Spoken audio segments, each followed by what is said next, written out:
আজ আপনার কাছে মানে আপনি অন্যের কাছে ভীষণ প্রায়োরিটি, আপনি ভীষণ প্রায়োরিটি পাচ্ছেন, আপনাকে ভীষণ গুরুত্ব দিচ্ছে আপনার কাছের মানুষ, দূরের মানুষ, আপনজন, সবাই।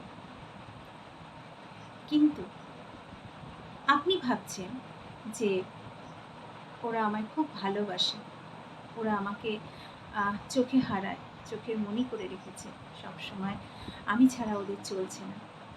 আসলে না, আপনি ভুল।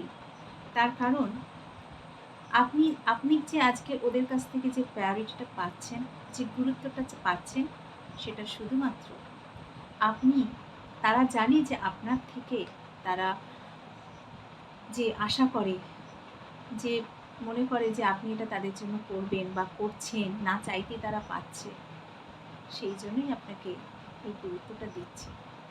যেদিন তারা বুঝবে যে আপনি তাদের জন্য আর কিছু করতে পারছেন না বা আপনার সেই সামর্থ্যটাও নেই, সেদিনকে আপনাকে ছুঁড়ে ফেলে দেবে, আপনাকে ভুলে যাবে যে আপনি একসময় তাদের চোখের মনি হয়েছিলেন। তাই নিজেকে গুরুত্ব দিন, অন্যকে নয়। দেখবেন নিজেকে গুরুত্ব দিলে সবাই এমনি ঠিকঠাক রাস্তায় থাকবে। এটাই বাস্তব।